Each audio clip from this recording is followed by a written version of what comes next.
और अब बात कर लेते हैं नोटबंदी के बाद आज पहले सैलरी डे की। आज सैलरी डे है। हो सकता है कि आपकी सैलरी आपके खाते में ट्रांसफर हो गई हो या कुछ घंटे बाद ट्रांसफर होने वाली हो, लेकिन सबसे बड़ी समस्या यह है कि खाते से आप सैलरी निकालेंगे कैसे। बैंकों और एटीएम के बाहर आज अभी से लंबी लाइनें लगी हैं। लोगों को इंतजार बैंक खुलने का है ताकि घर की जरूरत के मुताबिक पैसे निकाल सके। लेकिन सवाल यह है, क्या सैलरी की उम्मीद में खड़े लोग मिशन में कामयाब हो पाएंगे और सरकार ने क्या इंतजाम किए हैं? तमाम पहलू देखिए इस रिपोर्ट में।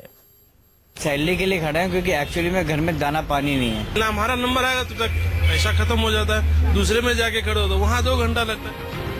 अगर आप सैलरी पेशा या पेंशनधारी हैं, तो नोटबंदी के बाद आपकी पहली सैलरी अकाउंट में आ चुकी है या आने वाली है। आप अपनी सैलरी बैंक से निकाल सकते हैं, लेकिन आप जैसे इस देश में करोड़ों लोग हैं जो सैलरी का बेसब्री से इंतजार कर रहे हैं। इसलिए देश भर के बैंक शाखाओं में एटीएम पर आज से भारी भीड़ उमड़ने की उम्मीद है। नोटबंदी का ऐलान हुए 3 हफ्ते से ज्यादा का समय हो गया है, लेकिन हालात अब भी कमोबेश जस के तस है। सरकार और आरबीआई नए नोटों की आपूर्ति के लिए युद्ध स्तर पर प्रयास कर रही है। कोशिश यही है कि सैलरी की आस में बैठे लोगों को परेशानियों का सामना न करना पड़े।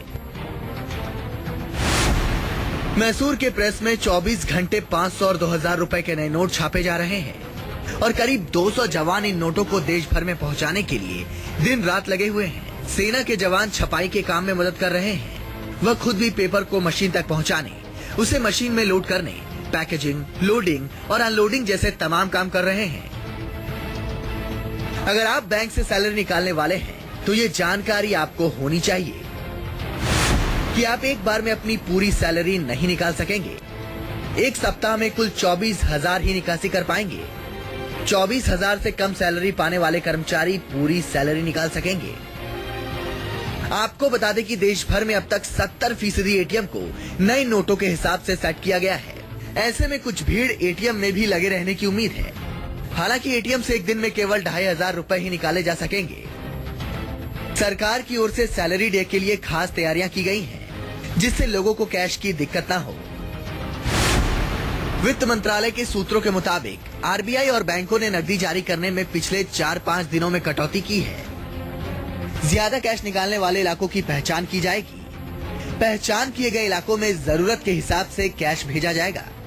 दिसंबर से वेतन भोगियों को वेतन देने के लिए आरबीआई और बैंकों ने विशेष तैयारी कर रखी है। सरकार का दावा है कि आरबीआई के पास नकदी की कोई कमी नहीं है और पिछले 3-4 दिनों में शहरी इलाकों में नकदी की जो कमी देखी जा रही थी वो इसलिए कि आरबीआई ने अपने पास नकदी बचा रखा था, जिससे वेतन भोगियों को वेतन सुचारू रूप से दिया जा सके।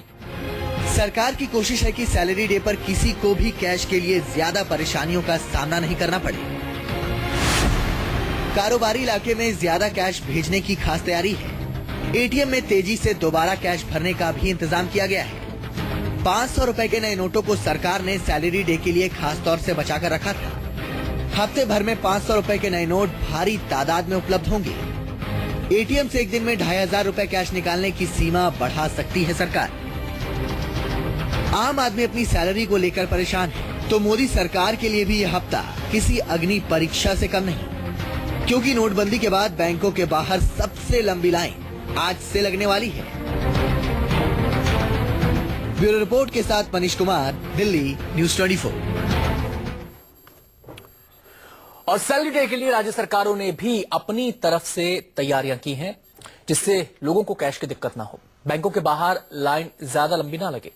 सरकार ने बैंकों से अलग अलग शाखाओं में काउंटर बढ़ाने का भी आदेश दिया है।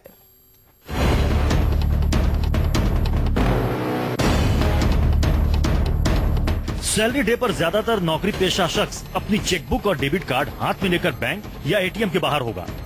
राजस्थान में करीब 8 लाख सरकारी कर्मचारी हैं। पूरे सूबे में 3.5 लाख पेंशनर्स। सरकारी कर्मचारियों को 10,000 रुपए कैश में देने का इंतजाम है। सचिवालय समेत बैंकों की शाखाओं में अलग काउंटर खोले जाएंगे। सरकारी कर्मचारियों के खाते जहां अधिक है वहां ज्यादा कैश दिया गया है। पेंशनर्स के सीनियर सिटीजन काउंटर अलग से खोले जाएंगे। In our branch, जो मेजर सैलरी पेमेंट होते हैं, we have made 2 counters exclusively for government employees, apart from one for pensioners and one for general cash counters. Other than this, mobile ATM vans भी अपने provide कर रहे हैं और अपने कैश भी रिप्लेनिश करने को असुविधा नहीं है। राजस्थान में सैलरी डे पर सरकार के स्पेशल इंतजाम से सरकारी कर्मचारी और पेंशनर्स बहुत खुश हैं।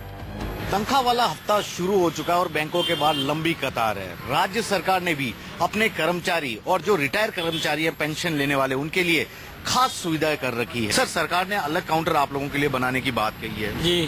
तो फायदा होगा, आप लग रहे हैं लाइन में नहीं? हाँ, फायदा होगा, निश्चित रूप से फायदा होगा। आप भी शायद पेंशन लेना आते हैं? जी हाँ, पेंशन लेने आता हूँ मैं और बहुत बढ़िया व्यवस्था है, कोई गलत नहीं।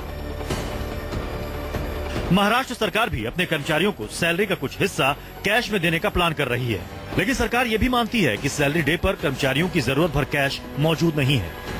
जो भारत सरकार जिस विषय को लेकर आगे जा रही है कि कैशलेस व्यवस्था हो, पेमेंट आप आपके क्रेडिट से या डेबिट कार्ड से दीजिए, DD से दीजिए, RTGS करिए और चेक से दीजिए, ऐसा भारत सरकार का मानना है। दूसरी ओर बैंकों ने सैलरी डे पर खास तैयारियां की हैं। बैंक ऑफ बड़ौदा के चीफ मैनेजर प्रशांत उपाध्याय का दावा है कि सभी ब्रांचों में कैश पहुंचाए जा चुके हैं। ATM में सैलरी डे पर लोग निराश नहीं होंगे। ब्रांच और बैंक इसके लिए पूरी तरह से तैयार है।